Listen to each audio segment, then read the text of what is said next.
an balimaw nin ye do kibaru waati selen bi ye alamisa ye desanburu kalo tile 29 a do kibaru waati sera nin kunnafoni bulon in si kun foyi t'a la ka malidenw yɛrɛw kibaruya mali foroba kow la kɛrɛnkɛrɛnnenya la cɛkɔrɔba ni musokɔrɔbaw aw minnu bɛ kokɔrɔ tɛmɛnenw dɔn hali ni a y'a sɔrɔ aw caman bɛ sɛngɛlafiɲɛbɔla bi ko kura minnu bɛ senna o de y'a to aw denkɛ Gawusu Jalo Rasjal fo ka se karamɔgɔ Elhaji Jose Traore ma aw miirila hakilijagabɔ de kɔfɛ an ye nin kibaruya in jujɔ Mali kɔnɔ aw minnu ye jamana maakɔrɔw ye an dalen don a la k'a fɔ aw fana ni jamana foroba kuma ka kan o foroba kuma a tɛ taa ni aw ma ladɔnniya fɔlɔ ko min bɛ kɛla jamana kɔnɔ an bɛ don min na i ko bi n'i taara Mali dugumisɛnnin dugubaw la maakɔrɔw ko nin tɛ ɲɛnafin bilen ala ni bɛnkuma ka do kibaru bɛnkuma yɛrɛ n'a baaraɲɔgɔn rajow ka daminɛ Segu Kucala ka taa Kayi kɔnɔ Welesebugu a mana kɛ dugu o dugu ye nin baara in kɔni tɛ taa ni an baaraɲɔgɔn rajow ka dɛmɛ n'u ka magwɛnw tɛ kibaruya minnu bɛ lase anw fɛ donna dugusɛjɛ kibaruya k'o ta k'o cari duɲama ka se k'o lamɛn hali nɛgɛ fɛrɛtigiw ninnu bɛɛ lajɛlen ka wuli ka jɔ de ye nin ko in sabu ye an ka jamana bɛ dabolo min kan bi n'a y'a sɔrɔ malidenw caman de bɛ lɔbɛn na sanyɛlɛma wuli ka jɔw kɔni dogolen tɛ ni bɔra Bamakɔ bɔlɔnkɔnɔnaw na bi denmisɛnlakaw hali maakɔrɔ dɔw bɛ yen ninnu caman de girinnen don ko sanyɛlɛma sera tiɲɛ don n'adamaden kɔni ye waati latɛmɛ kɛ i kan ka dali masa barikada nka yala an ka jamana bɛ bolo min kan bi malidenw ni tolon ka kan wa dɔw ko Rasjal yala ko bɛɛ lajɛlen bɛ se ka kɛ sɛbɛ ye wa a t'a to malidenw ka tulo ko n'i ye Mali lajɛ bi balo jɔnjɔn tɛ jamana kɔnɔ an ka jamana sɛnɛfɛnw de bɛ jenina bi banbagaci marifatigiw fɛ denmisɛnw n'a y'a sɔrɔ dɔnniya ko don olu taara ka taa dɔnniya ɲini kalanbonw na u n'u ka dɔnniya sɛbɛnfuraw de bɛ yaala la an ka jamana kɔnɔ bi baara ma sɔrɔ min ye jamana sɛnɛkɛlaw ye ko hali olu u tun bɛ waati fɛrɛlen ni waati jan min kɛ forow kɔnɔ k'o tɛ se ka kɛ bi hali sɛnɛkɛla a bɛ k'a ka foro wa a hakili sigilen tɛ waati o waati a bɛ koma yɛlɛma de la ni banbagaci marifatigiw tɛna daminɛ n'i taara an ka jamana duwafiyɛw la bi jagokɛlaw fana ko a gɛlɛyara nafolo min tun bɛ sɔrɔ kunun ko lakanabaliya kɛra sabu ye maaw yɛrɛw bɛ siran bi kana duwafiyɛ la dɔw y'a jira k'a fɔ olu kɔni bɛ bɔ u ka denbaya la denbaya yɛrɛ dayirimɛ ye min ka t'o de ɲini n'o sɔrɔla u bɛ ala fo k'ala barikada nka k'a fɔ n bɛ jago kɛ bi ka sɔrɔ de kɛ ka kɛ sɔrɔ tigiba ye an ka duwafiyɛ kɔnɔnaw la bi ko an bɛ don min na Mali kɔnɔ ko waati kura de tile bɔra ko malidenw yɛrɛw bɛ u ni de latanga o de senfɛ hali jamana sonw sanyɛlɛma waati mana se ninnu fana bɛ ɲɔgɔn kunbɛw de kɛ o ɲɔgɔn kunbɛw laɲini foyi t'a la ka se ka maaw halala bolomafɛnw daraki marifajugu bɛ ta ka taa bitigiw daminɛ nafolo minnu b'a kɔnɔ ko nafolo ninnu bɛɛ ta ka taa n'a ye cɛkɔrɔba ko an ma ko Mali bɛ ɲini kana kɛ wasabiru n'a ye n'i bɔra hali ka sibon da fɛ i seginni o bɛ ala yɛrɛ ka latigɛ de bolo ko hinɛ dɔgɔyara tasi kɔni kuma tɛ fɔ bɛɛ lajɛlen ko ne ta nin bɛɛ de kɔfɛ Mali yɛrɛ jamana kɔrɔnyanfan bolo aw hakili b'a la kabini san 2000 ni san 12 jugu marifatigi dɔw nana ka bɔ Libi jamana kan ninnu nalen u bisimilara an ka jamanakuntigi kɔrɔ ala ma hinɛ la bi Général Amadu Tumani Ture k'a ye ninnu bisimilali min kɛ o de kɛra sabu ye u kana sinsin ka congo Mali kɔnɔ ko kabini nin ko de kɛra Mali kɔni ma lafiya ninnu nana mugujuguw ta ka marifajuguw ta jamana kama o marifaw talen ko f'u ka jamana tila ka jamana kɛ u yɛrɛw fa dugukolo ye Mali sɔrdasiw ka wuli ka jɔ n'u ka magwɛnw ko nin ma dogo wa maa caman de fara nin banbagaci marifatigiw la hali Mali sɔrdasiw la ka bɔ san 2000 ni san 12 fo ka se bi ma malidenw aw t'a dɔn k'a fɔ ko bɛ jamana kunkan min bɛ malidenw sogo la wa dɔw ko ayi anw bɛ taa ka taa an ka 31 ɲɛnajɛw kɛ maaw ka farana ko kulon tɛ jamana min kɔnɔ o jamana ye pɔngɔn pɔgɔlon de ye o ye maa dɔw hakilina ye nka dɔnnibagaw kɔni bɛnnen don a kan k'a fɔ maa min bɛ yen ni ale ka sɛbɛ baaraw ka ca ni tulo ye hali jamana min bɛ yen n'o ye sɛbɛ jamana ye ko tulon jamana maaw bɛ taa ka taa walanda ta o jamana fɛ waati min na ni gɛrɛntɛ binna jamana kan ko malidenw bɛɛ lajɛlen de kan ka bɔ nin ko in joona ɲɔgɔn fɛ wa hali ni nɔgɔya nana ko nɔgɔya kan ka dɔn malidenw bɛɛ lajɛlen fɛ nka n'i bɔra Bamakɔ yɛrɛ kɔnɔna na bi kɛrɛnkɛrɛnnenya la Bamakɔ bɔlɔnkɔnɔnaw la Mali faamaw yɛrɛw kɛlen bɛ ka ja tasumalamaw de dulon fan bɛɛ fɛ dugu kɔnɔnaw bɛ dila an ka jamana ɲɔgɔn kunbɛyɔrɔbaw ninnu bɛɛ lajɛlen de bɛ ka labɛn ko 31 sera cɛkɔrɔba ko ɲɛnajɛ kɛli tɛ baasi ye nka ni ɲɛnajɛ kɛra ɲɛnajɛ ka kɛ hakili ɲɛna nka n'a kɛra hakili ɲɛna ma k'a bɛ kɛ tiɲɛniba de ye jugu marifatigi minnu tun ye marifa ta mali kama kabini san 2000 ni san 12 aw hakili b'a la jamanadenw ninnu kɛra sabu ye k'an ka jamana dugubaw caman minɛ a waati Gao Tombouctou ka taa fo Kidal jamana kɔrɔnyanfan yɛrɛ kɔni minɛra ala ni an ka jamana sɔrdasiw ka dɛmɛ ani Faransi sɔrdasi minnu nana mali kɔnɔ a waati kana dɛmɛ don an ma ko nin kɛra sabu ɲuman de ye mali ma nin donni kelen tile ma malidenw tulo b'an ka bɔ kɔ na dɔw b'an lamɛn ka bɔ jabali olu b'a dɔn k'a fɔ nin ko in ye tiɲɛ de ko jugu marifatigiw ni mali tun ye bɛnkan min kɛ san 2000 ni san 15 cɛkɔrɔba ni musokɔrɔbaw n'o bɛnkan tun bolonɔbilala Algérie jamana kan ko ninnu ye ɲɛfɔli kɛ dɔgɔ furancɛ in kɔnɔ furancɛ fanga ɲɛmɔgɔw bɛ ka taa ni jamana ye sira min fɛ k'o t'olu hakilina ye o t'olu fɛla ye k'u b'a ɲini jamana ɲɛmɔgɔw fɛ k'u ka bɛnkan ninnu bɔrɔtɔ ni bɛnkan dun bɔrɔtɔra bɛɛ ninnu na segin u ka baara kɔrɔ ma aw yɛrɛw b'a dɔn dugumɛnɛ sɔnkɔrɔ ye kini ye o tɛ dɔwɛrɛ ye ka se ka mali bɔ a dabolo kan ka mali papa an ka jamana dugubaw u b'a ɲini k'a fɔ u bɛ olu minɛ nka ala k'an kisi a tɛ taa n'anw yɛrɛw ka wulikajɔ ni magwɛnw tɛ nka maliden fanba kɔni y'a jira bi ko min ye furancɛ fanga ɲɛmaw ye o min ɲɛmɔgɔbaya bɛ kolonɛli Asimi Goyita bolo ko ale yɛrɛ sera kuma ye bi wa Asimi min tun bɛ kasine don kasine o ye gɔngɔminɛla de ye walima sɔrdasiw yɛrɛw n'u ye u ka finiw don n'u tɛ fɛ ka dɔn yɔrɔ dɔw la u bɛ banfula dɔ don o banfula de welela ko kagui ko a sera Asimi ka nin kagui bɔ ka hali kasine yɛrɛ bɔ a kana ɲɛfɔli kɛ malidenw ye yala mun de bɛ yen ninnu ye muruti min farida k'u tɛ jamana yɛrɛ tun ye bɛnkan min sɔrɔ ni jugu marifatigiw ye k'olu t'a la bilen ko mali marabaw hɛrɛ hakilina ye mun de ye malidenw aw ka bi do kibaru kɛnɛ kan an bɛna ɲɛfɔli k'a la walasa aw ka se ka faamuyali kɛ nka n kɔni bɛ min dɔn mali la sugoyalen don bi kosɛbɛ ni ɲɛnajɛw ye waati min na malidenw kan ka jɔrɔ o de ye maliden fanba nisɔndiya kun ye kuma dɔ la maa bɛ ɲininkali kɛ yala maliden minnu bɛ duguba kɔnɔ ninnu bɛ mali gɛlɛya dɔn wa yɔrɔw bɛ mali kɔnɔ bi ninnu bɛ hami de don o don ni tile jɔra yala tile in nata i ɲɛna wa balo ko tɛ lakana ko tɛ wa hali ni banaw bin'u kan bana yɛrɛ bɛ wuli ni dabali ni fɛrɛtigɛ minɛ minnu ye n'o ye furaw ye nin sɔrɔli bɛɛ lajɛlen kɛlen bɛ gɛlɛya ye mali dugu caman kɔnɔ bi nin bɛɛ bɛ senna banbagaciw bɛ labɛn na ko waati de sera malidenw ni mali marabaw ka sigi ka kuma joona cɛkɔrɔba ni musokɔrɔbaw ko min kun dalen don an kan ala k'an kisi a ma an ka se ka bɔ bɔda ɲuman fɛ n'o kɛra sigi na kɛ kayira ye jamana kɔnɔ an ka bi do kibaru a bɛna boli kibaruya kɛrɛnkɛrɛnnenw kan o kibaruya dɔ ye farafina tilebiyanfa jamanaw ka kuluba n'o ye CEDEAO ye ale tun ye laɲini min kɛ n'o laɲini tun ye mali jamana ɲɛmaw k'u bolo bɔ Côte d'Ivoire sɔrdasiw kana yanni janvier kalo tile fɔlɔ cɛ o de senfɛ ɲɔgɔn kunbɛn dɔw kɛra Côte d'Ivoire jamana minisiri min ka baara ɲɛsinnen don ka sɔrdasiw ka koɲɛ ɲɛnabɔli ma ale tun bɛ mali kɔnɔ ani Fɔr Ɲasinbɛ yɛrɛ ka cidenw ɲɛfɔli kɛra la an bɛna bayɛlɛma aw ye bi todunkan na malidenw ma kɛrɛnkɛrɛnnen de bɛ an bolo bi sɔgɔmada in na do kibaru kɛnɛ kan Dawuda Yatara mali kɔnɔ bi madala ka fɔ maliden bɛ min tɛ Dawuda Yatara dɔn kunungo jamana cɛmancɛ kiri bonba n'an ko a ma ko cour d'appel Dawuda Yatara kun kan ko kibaruya kiriw baaraw de tun jujɔn na ɲɛfɔli kɛrɛnkɛrɛnnen bɛna k'a la a yɛrɛ baden kɔrɔkɛ n'o ye Abdala Yatara ye ale bɛna ɲɛfɔli kɛ malidenw ye nin ko in bɛ cogo min na aw bɛna bɔ kunpanna bi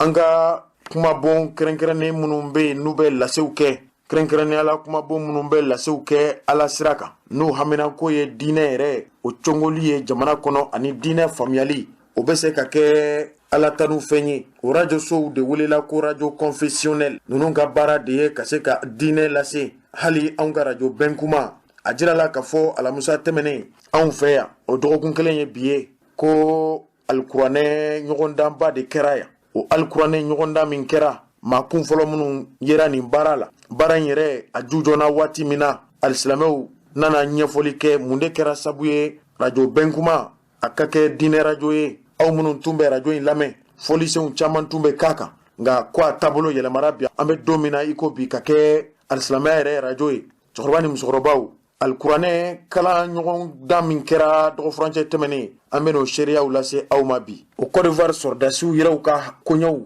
an ka jamana cɛmancɛ kiribonba cour d'appel de Bamako k'a ye nin sɔrdasi ninnu ka kiri baaraw bɛɛ lajɛlen bila ka bi alamisa donya de kɔnɔ n'ala sɔnna ma ni min bɔra la an bɛna ɲɛfɔli k'a la bi dokibaru kɛnɛ kan. Malidenw, kibaruya b'an bolo bi min bɔra Senu commandant de brigade yɔrɔ la. A ko ale tora yala la Senu n'a maraw kɔnɔna na a n'a ka cɛdenw ko ninnu bɔra binganikɛla tiɲɛnikɛla dɔw kan ko maaw ka bolimafɛn senfila n'o ye motow ko caman de minɛra ninnu na. Wa ko a bɛ ɲini malidenw caman fɛ maa o maa de ka moto suɲana ni waati laban ninnu na ko bɛɛ lajɛlen ka wuli ka jɔ ka se sigida 6nan kobe la. An ka jamana fanga ka cɛsigi minnu bɛ Senu ɲɛfɔli kɛra u fɛ aw bɛna bɔ nin joona bi.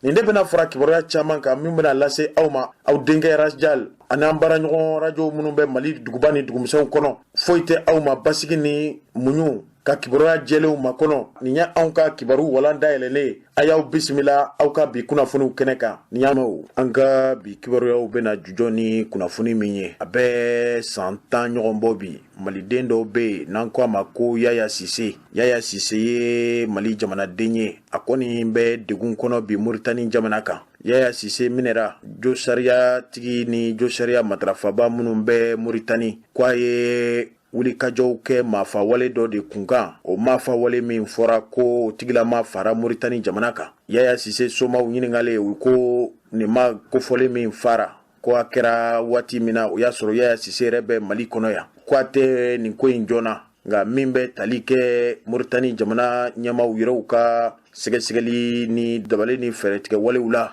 k'u tun y'a ɲini de k'u bɛ Yaya Sise wele ka ɲininka a hakilina la miiriya ni taabolo minnu b'a la nin ko in na a kana ɲɛfɔli kɛ o de senfɛ ko Yaya Sise bɛ san 10 bɔ bi Moritani kaso kɔnɔ wa kaso min fana don ko maaw k'a dɔn k'a fɔ kaso jugu de don. A somaw y'a jira k'a fɔ n'a y'a sɔrɔ nin tun ye jamana wɛrɛ den de ye min tɛ Maliden ye k'o ka minɛ nin togo la ka kiri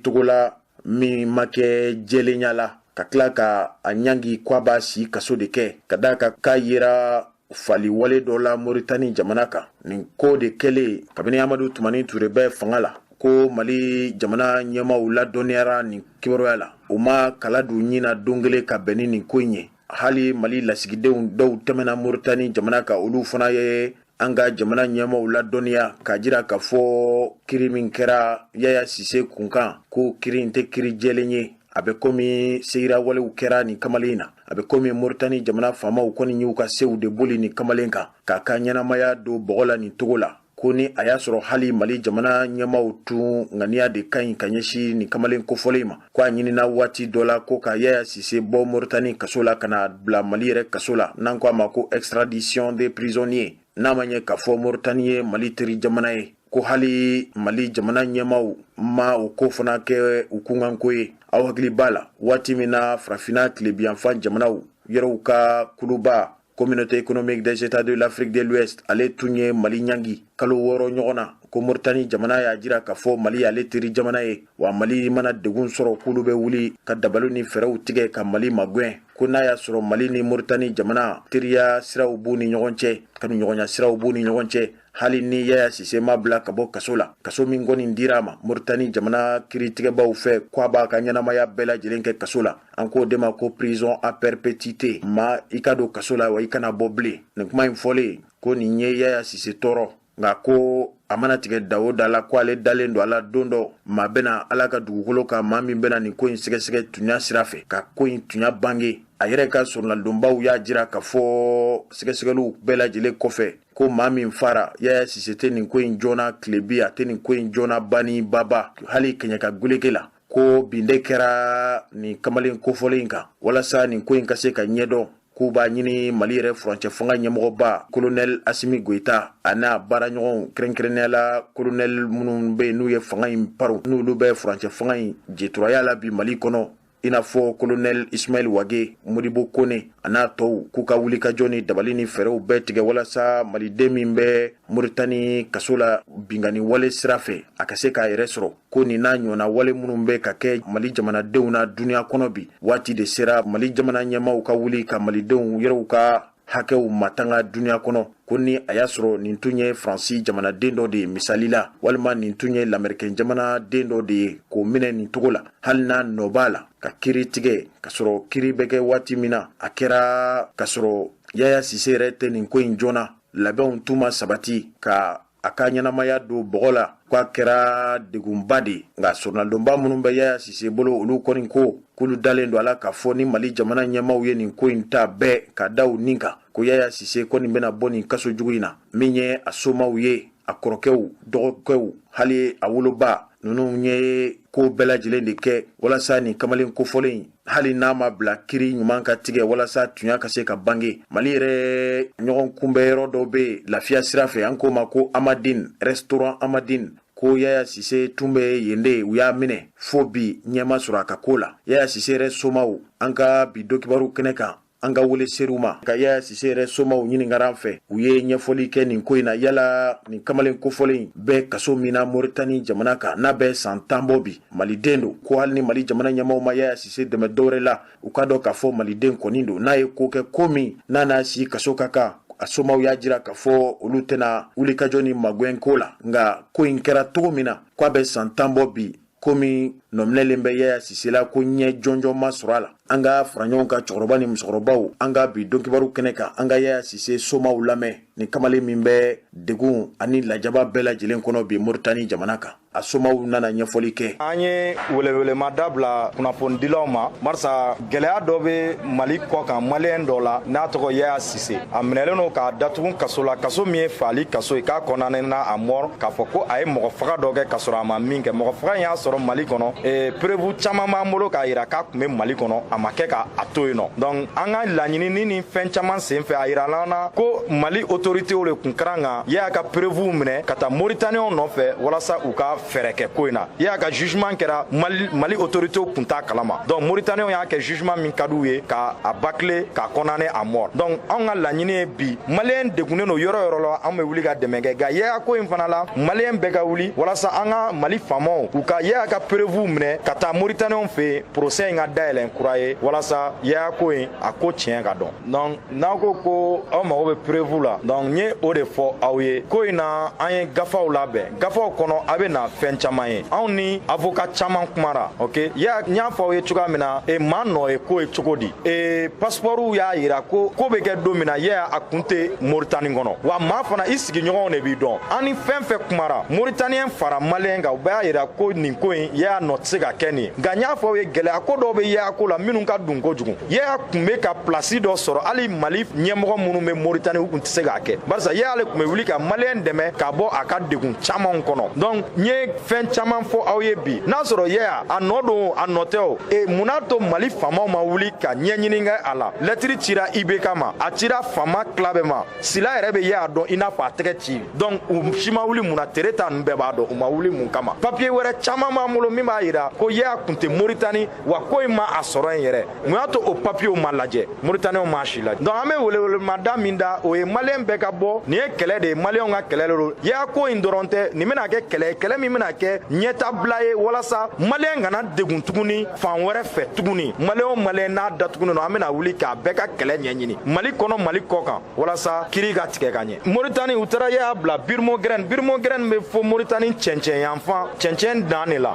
cɛncɛn dunda u taalen don Yaya bila yen nɔ le à 1200 km de Nouakchott.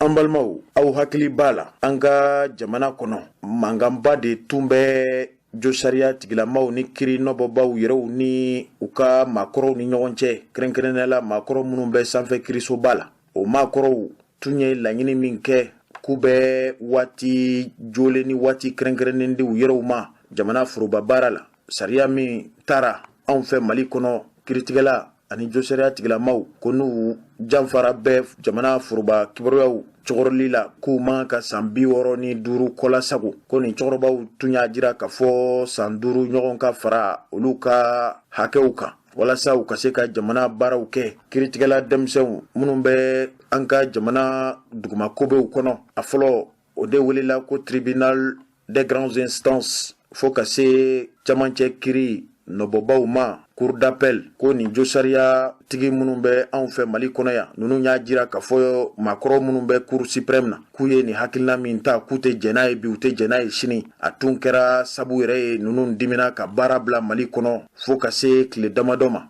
An ka do kibaru kɛnɛ ka ɲininkali jɔnjɔn tun kɛra u yɛrɛw ka lasilikɛla kɛrɛnkɛrɛnnen min n'ale ka baara ye ka kunnafonidilaw bilasira nin ko in dugumakow la o de ye Musa Gindo ye. Musa Gindo tun ye ɲɛfɔli kɛ o bɛɛ de kɔfɛ Mali wasaden nɔnabilabaw minnu bɛ wasabulon kɔnɔ ninnu bɛ suganti waati min na aw hakili b'a la jamana sariya sunba yɛrɛ a ɲɛmaw tun y'a jira k'a fɔ jɛn tɛna kɛ n'a ye ninnu ka wasadenya farida ko wasadenw tɛ a bɛ fɔ minnu ma ko conseiller de la transition ko ninnu ye furancɛ fanga ladilibaw de ye an bɛ don min na bi n'i taara ninnu yɛrɛw ka lajɛyɔrɔw la u b'u yɛrɛw wele de k'olu ye wasaden ye k'a sɔrɔ jamana sariya kantigiw y'a jira k'a fɔ wasadenw tɛ olu de ye kuru jɔnjɔn ye Mali kɔnɔ n'u bɛ sariyaw ta anw ko o de ma ko conseil national de la transition CNT o tun ye bolokɔrɔta dɔ kɛ ka ɲɛsin jamana kiritigɛla cɛkɔrɔbaw ye hakilina min fɔ ninnu ni jamana yɛrɛ marabolo ɲɛmaw tun bɛnnen bɛ ko la kiritigɛlaw kɔ kan o bolokɔrɔta min kɛra wasabulon kɔnɔ wasabulon kɔni kɔnɔmaw y'a jira k'a fɔ olu jɛnna n'a ye dɔ ka fara kiritigɛla maakɔrɔbaw ka waati kan nin bolokɔrɔta in bannen kɔfɛ malidenw caman de jɔrɔ la dɔw y'a jira k'a fɔ kiritigɛlaw tɛna jɛni nin baara ye u tun ye baarabila min kɛ ka kobew datugu ko ninnu bɛna wulikajɔ wɛrɛw kɛ wulikajɔ minnu barika bɛna bonya jamana kɔnɔ kosɛbɛ maa minnu yɛrɛw y'a jira u la k'a fɔ u bɛna kuma u ni ɲɔgɔn cɛ ko bɛn bɛ k'a la o tun ye wasaden nɔnabilabaw de ye o wasaden nɔnabilabaw k'olu ye janfawale de ta ka don kiritigɛla denmisɛnw ka baara la u ye bolokɔrɔta min kɛ k'olu kiritigɛla denmisɛnw yɛrɛw y'a jira k'a fɔ olu dalen don a la k'a fɔ nin tɛ wasaden nɔnabilabaw yɛrɛw hakilina ye ko ninnu welela de ka bɔ jamana yɛrɛ fanga ɲɛmɔgɔyaso yɔrɔ la k'u ka u bolow kɔrɔta o baara min kɛra ko kiritigɛlaw ma wɔyɔ kɛ nin na u kɔni ye sɛgɛsɛgɛli baaraw nɔbɔ halisa kunungo anw fɛ Mali kɔnɔ araba min bɛna desanburu kalo tile 28 ma an ka jamana jɔsen min ka baara ye ka jamana yɛrɛ sariya sunba kɔlɔsi hali jamana ɲɛmɔgɔ n'a ye laɲini kɛ ka to a ka baara la walima yani jamana ɲɛmɔgɔ yɛrɛ ka suganti jamana baara la a bɛ kalekan ani layidukanw ta kuluba min ye o de ye cour constitutionnelle ye wa ko sariya y'a jira k'a fɔ hali ni sariya min taara jamana kɔnɔ n'o sariya taara wasadenw fɛ hali wasaden nɔnabilabaw ko cour constitutionnelle mana hakilina min di a la olu minnu bɛ nin ko in sɛbɛntiya baara na kɛ n'o ye kunungo ko cour constitutionnelle y'a jira k'a fɔ ale ma jɛ ni nin ko in ye an baaraɲɔgɔn kunnafonidila min bɛ anw fɛ Mali kɔnɔ ni an ko a ma ko Ami Baba Sise dɔw ko ABC o ABC nana bayirali kɛ bɔlɔlɔ sira kan ko Mali kiritigɛla denmisɛn minnu banna nin ko ma n'an ko kiritigɛla denmisɛnw n'i ye kiri yɛrɛ taabolo lajɛ ni maa bɛ mɛn a baara la i ka sanayɛlɛn de bɛ sabati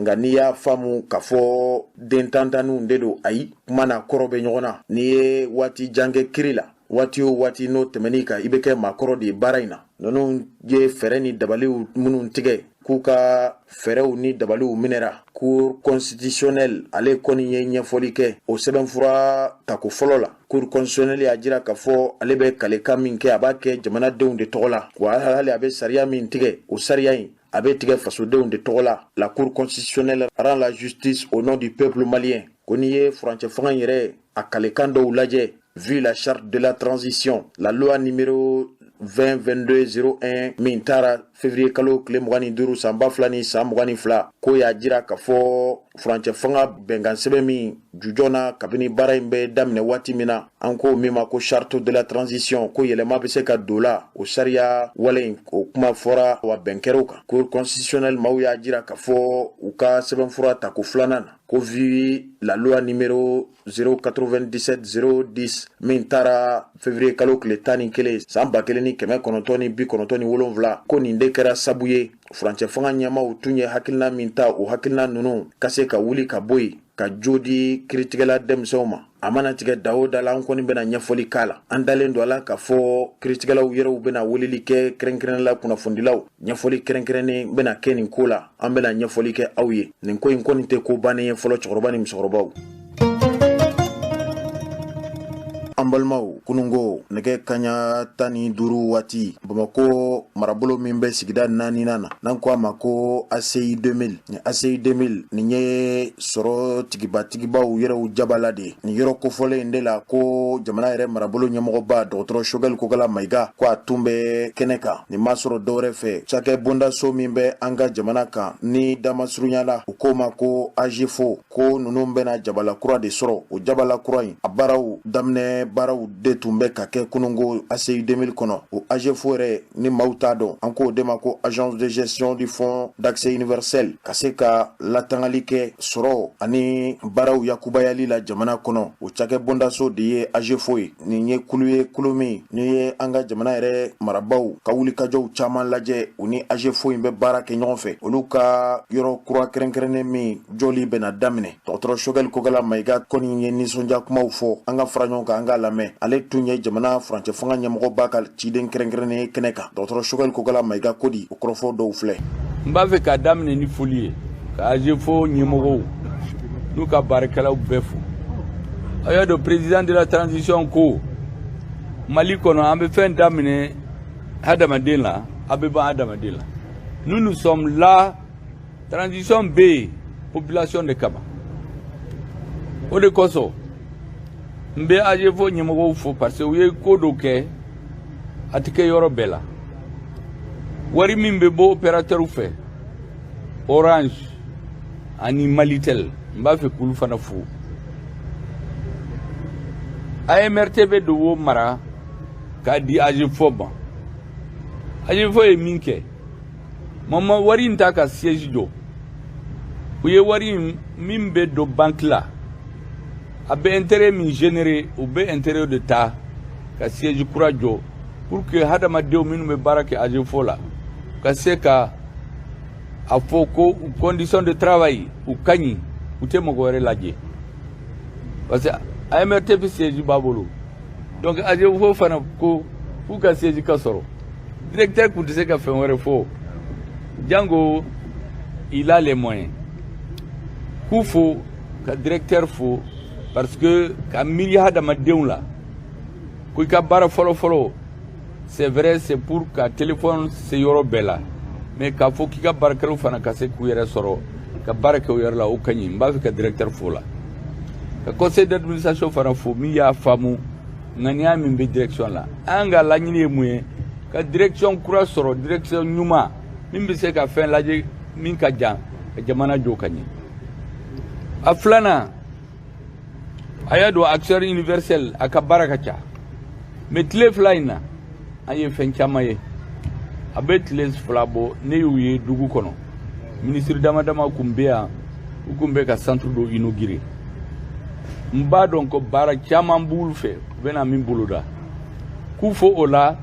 an b'a fɛ maliyɛnw ka santi tigitigi ko téléphone bɛ mari yɔrɔ bɛɛ la yanni transition ka ban an bɛ min ɲini ala fɛ yɔrɔ o yɔrɔ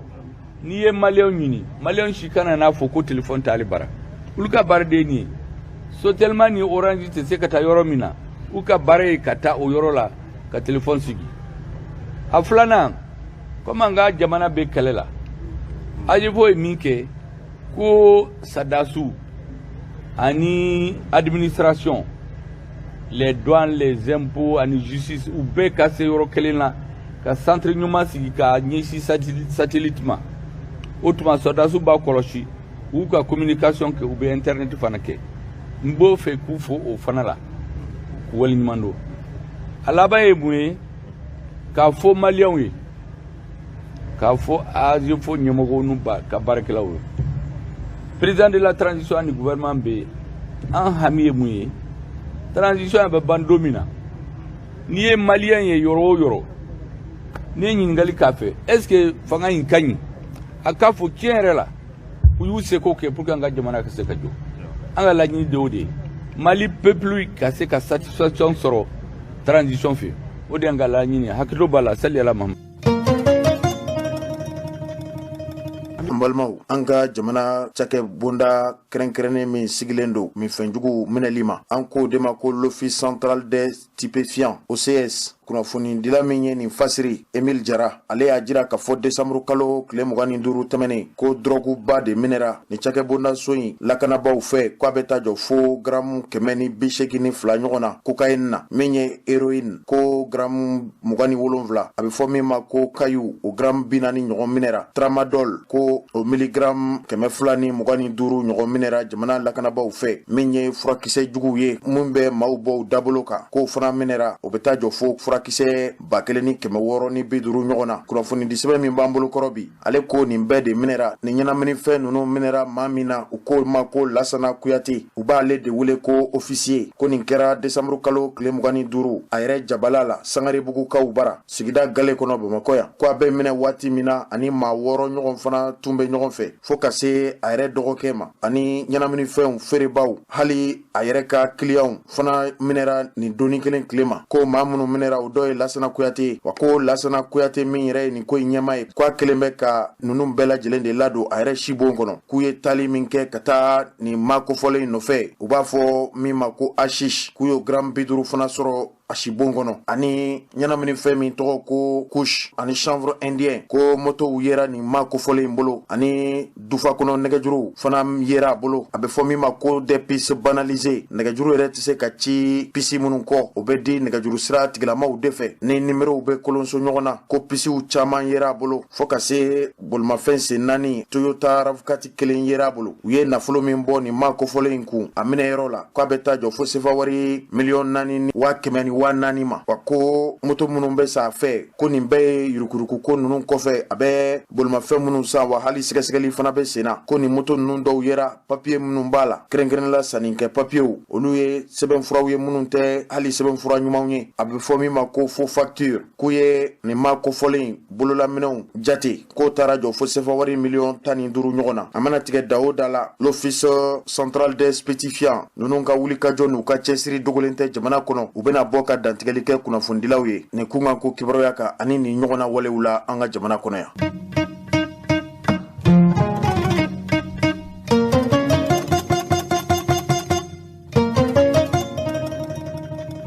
An balimaw an y'a da u tulo ka kabini do kibaru in bɛ jujɔ waati min na ka fɔ mɔgɔw kɛrɛnkɛrɛnnen de b'an bolo bi nin t'a siɲɛ fɔlɔ ye ka na anw ka kɛnɛ kan aw hakili bɛ Dawuda Yatara la wa Dawuda Yatara min n'ale bɛ suala baaraw de kɛ hali ni a y'a sɔrɔ n'a tun bɛ kuma waati tɛmɛnen ninnu na a b'a jira k'a fɔ fɛn o fɛn bɛ yen n'o ŋaniya bɛ ale kɔnɔ wa hali maa wɛrɛw haju ɲɛnabɔli a bɛ se k'o kɛ ni sitanɛ baaraw ye o Dawuda Yatara in a dɔnna Mali kɔnɔ fo k'a dɔn n'i ye hali an ka jamana sirabaw lajɛ bolimafɛn girin minnu bɛ cɛncɛnw donni ka taa n'a ye sibon kɔnɔ o bolimafɛn girinw n'olu tɛmɛna a bɛ f'i ye k'i ka bɔ sira la ko Dawuda Yatara bɛ na dɔw yɛrɛ y'a jira k'a fɔ ni a y'a sɔrɔ sitanɛ tɔgɔman b'a la Mali kɔnɔ ko sitanɛ tɔgɔma de ye Dawuda Yatara ye a Dawuda Yatara yɛrɛ waati dɔw tɛmɛna a ye kuma cɛjugu caman fɔ Mali alisilamɛw ma hali alisilamɛya a tun y'a lagosi o kɛra yanni san 2000 ni san 4 cɛ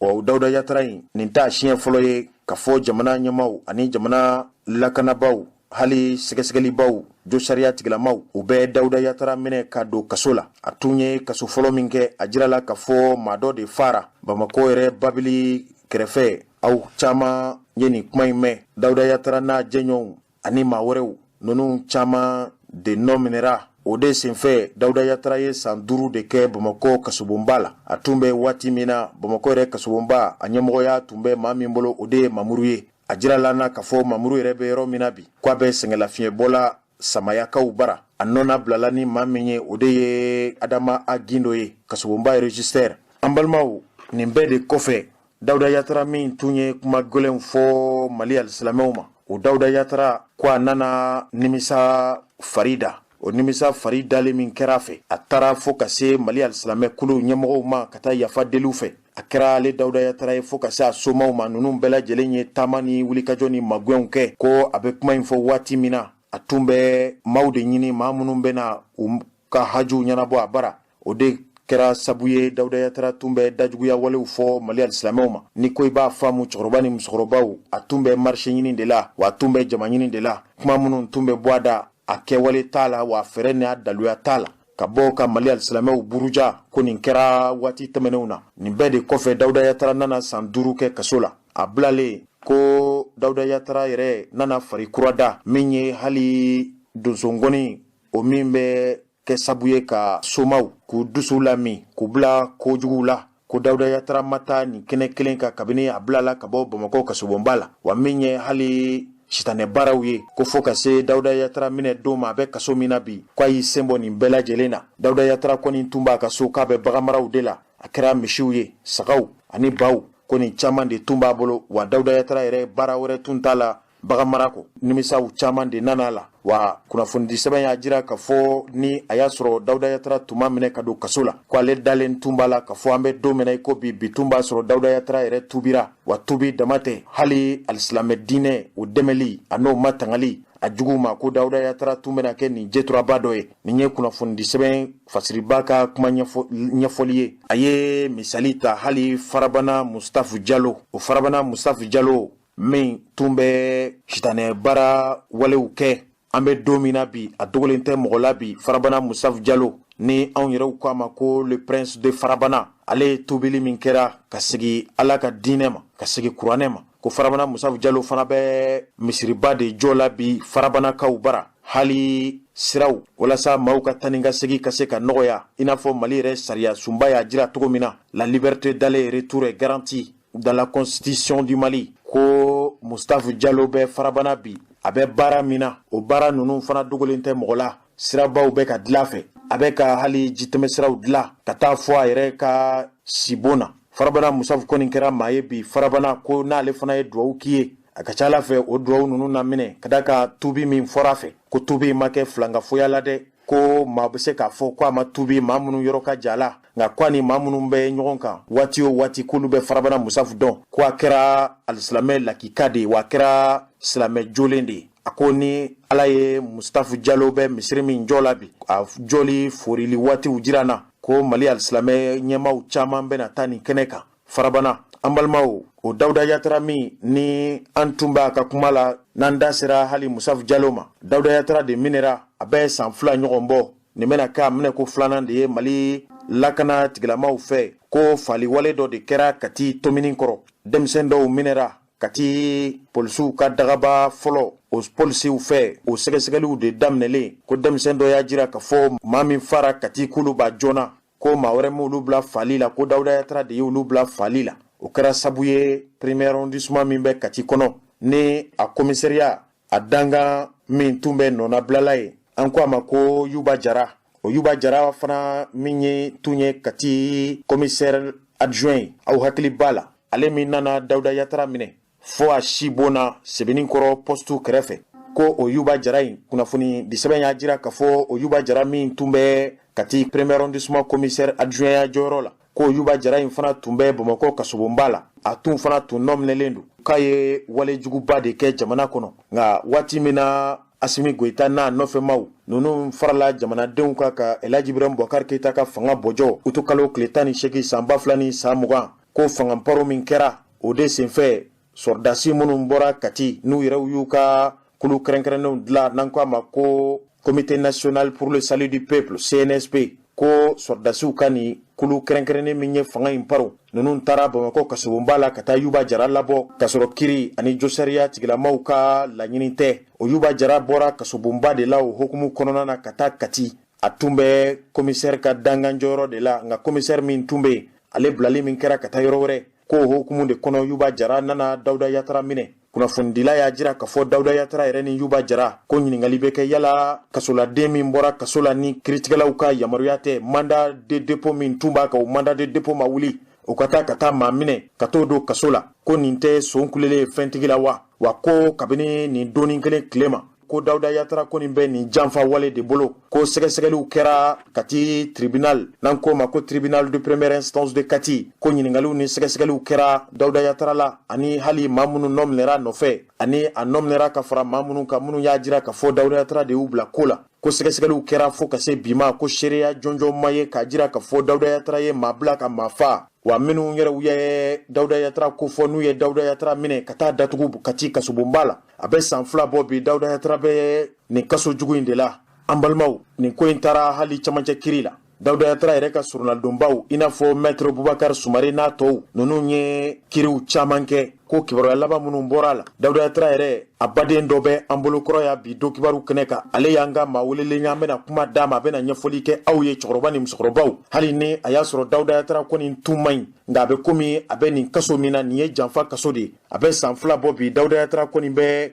kati kasobonba la kunungo ko Dawuda Yatara ka kiri baaraw tun bɛ Bamakɔ camancɛ kiri so la n'an ko a ma ko cour d'appel Dawuda Yatara badenkɛ bɛ an bolokɔrɔ a bɛna ɲɛfɔli kɛ n'o ye Abdala Yatara ye an y'a bisimila bi nka yani an ka kuma d'a ma an kɔni b'a jira k'a fɔ anw ye kunnafoni laselaw ye anw ye alisilamɛw de ye k'a fɔ maa min tɛ Ala ka sira kan ko ni tɔɲɔni walew y'a sɔrɔ ko silamɛw ka dɛmɛ ni silamɛw ka magoɲɛ tɛ don a ma o tɛ anw ka diinɛ ye o tɛ alisilamɛya diinɛ ye ni hali kafiri tɔɲɔna ko y'a sɔrɔ ko min sɛgɛsɛgɛliw kɔfɛ tɔɲɔni wale don n'i ye alisilamɛ ye a bɛ jagoya i ka bɔ k'o fɔ hɔrɔnya kɛnɛ kan o de y'a to kabini nin ko in daminɛra a bɛ san 2 bɔ bi Dawuda Yatara yɛrɛ kunkanko kibaruya bɛɛ lajɛlen bɛ tɛmɛ an ka do kibaru kɔnɔna na do kibaru a bɛ tɛmɛna an ka radio min kan n'o ye radio Bɛnkuma n'a baaraɲɔgɔn radio ye radio ninnu caman bɛ yen diinɛ radiow de don nka ne dalen don a la k'a fɔ hali radio ɲɛmɔgɔyaso hali radio ɲɛmɔgɔw u b'a dɔn k'a fɔ nin kunnafoni ni ganseli ka kan an bɛ don min na i n'a fɔ bi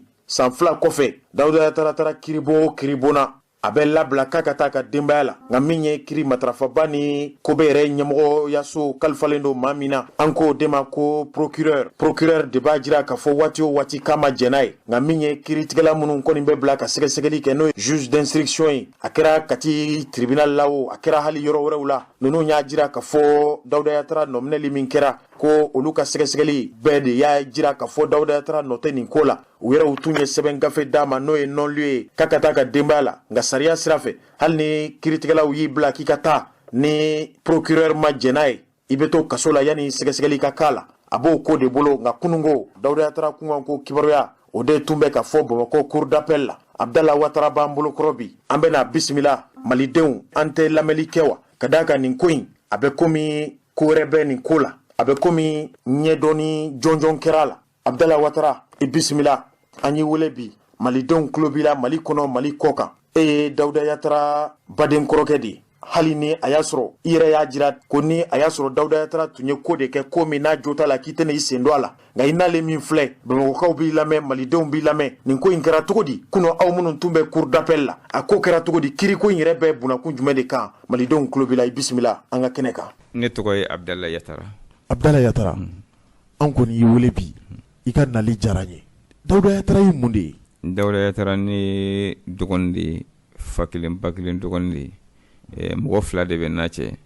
muso 1 ani Ala ma hinɛ na n dɔgɔnin polisikɛla min banna Ahmed Yatara o 2 de bɛ ne ni ale cɛ n bɛ min fɔ nin ko nin na n bɛ se k'a fɔ on a mis le sensationnel et l'émotion trop devant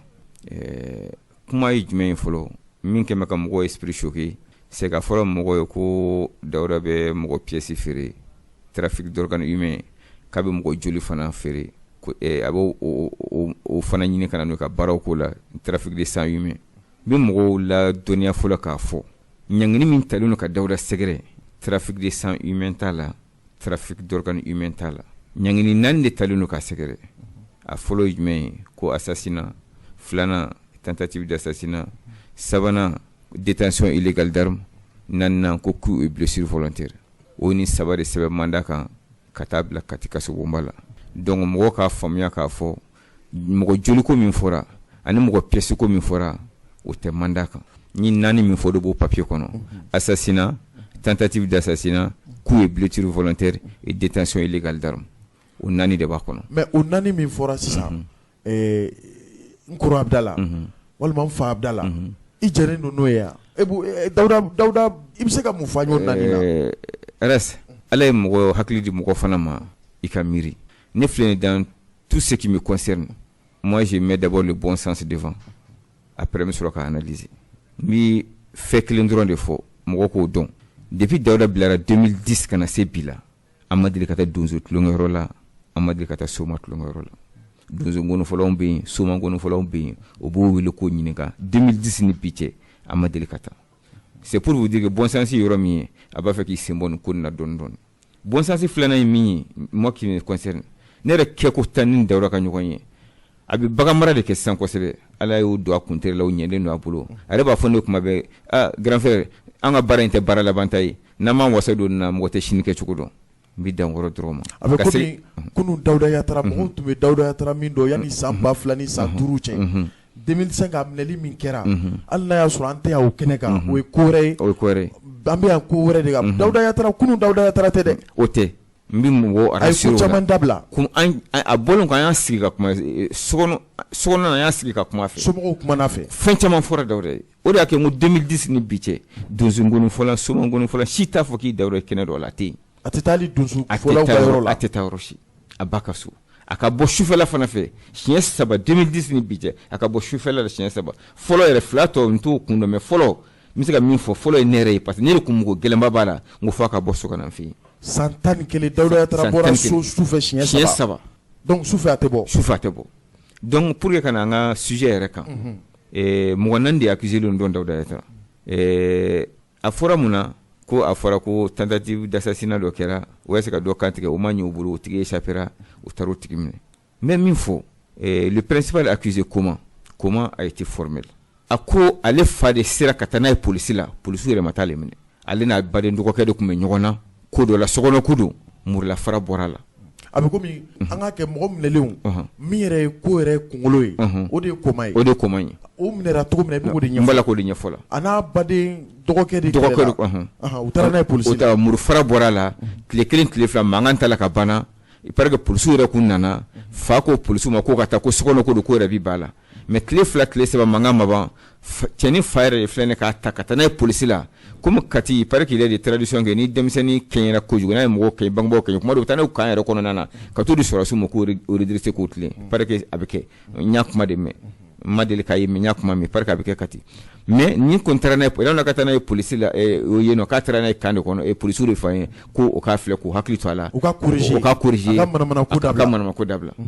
comment ko k'ale tagakun de filɛ nin ye o tagakun o y'a sɔrɔ a somɔgɔw yɛrɛ de y'a di n bɛ se k'o sera ni mun ye n y'a fa a fa ka téléphone numéro bɛ n bolo n y'a fa wele k'a ɲininka a fa ko ma tan mankan in kɛra k'ale yɛrɛ to burusi kɔnɔna na ale yɛrɛ kun ko n'a nana k'a bɛ taa ni o ye kan kɔnɔna na mais ale kɔrɔkɛ kɔrɔtɔra a ma ka taa ni denmisɛnnin ye polisi la a fa yɛrɛ y'o fɔ n ye a fa ka téléphone numéro b'o donc o kɛlen kɔ maintenant o y'a sɔrɔ fɛn dɔ kɛra Kati o kow b'a la ka ɲɛɲini na je crois que finalement de fil à aiguille o ye kow don ɲɔgɔn na fo ka se ka o ta ko o kɛ koma ye donc o ko min kɛra Kati donc lakanabagaw ka sɛgɛsɛgɛli kɔfɛ u ko o min kɛra ni mɔgɔ dɔ bɔnɛna nin na kibaruya minnu bɔra sɛbɛn gafew kɔnɔ k'a tigila mɔgɔ jeli k'u t'u mɔgɔ b'o de la o sɛgɛsɛgɛli y'a jira k'o ye koma de ya polisiw ka enquête la ko o ye koma ye mais koma yɛrɛ ko ale sekun n donn'u de la k'o f'i ye san a sekun polisi la n filɛ nin kɔfɛ a fa de y'a tɛgɛ ta ka taa n'a ye polisi la parce que n'a ba de dɔgɔkɛ tun bɛ ɲɔgɔn na mais seereya b'i bolo k'a fɔ u ka sɛgɛsɛgɛli tun tɛ ka koma ɲini yanni nin ko cɛya a bɛ se ka kɛ mɔgɔ dɔ bɛ ɲini lakanabagaw t'a ye nka ko nin dɔ sen fɛ dɔrɔn a bɛ n'a yɛrɛ d'u ma c'est comme sisan mɔgɔ dɔ b'i ka moto suɲɛ bi i bɛ taa déclaration kɛ polisiso dɔ la moto min suɲɛna tigilamɔgɔ fɛ i b'a sɔrɔ a bɛ se ka moto bɛ se ka accident kɛ n'a ye polisiw b'a moto ta ka taa n'a ye cour kɔnɔ i b'a sɔrɔ moto min bɛ ka ɲini o moto bɛ don cour kɔnɔ yen o bɛ se ka kɛ o bɛ se ka kɛ n y'o de f'i ye o yɔrɔ la o seereya tɛ n bolo k'a fɔ k'o kun b'a la k'ale de ɲinina o seereya tɛ n bolo mais a ye min fɔ nin ye n b'a la k'o de fɔ la parce que o kuma kelen de fɔ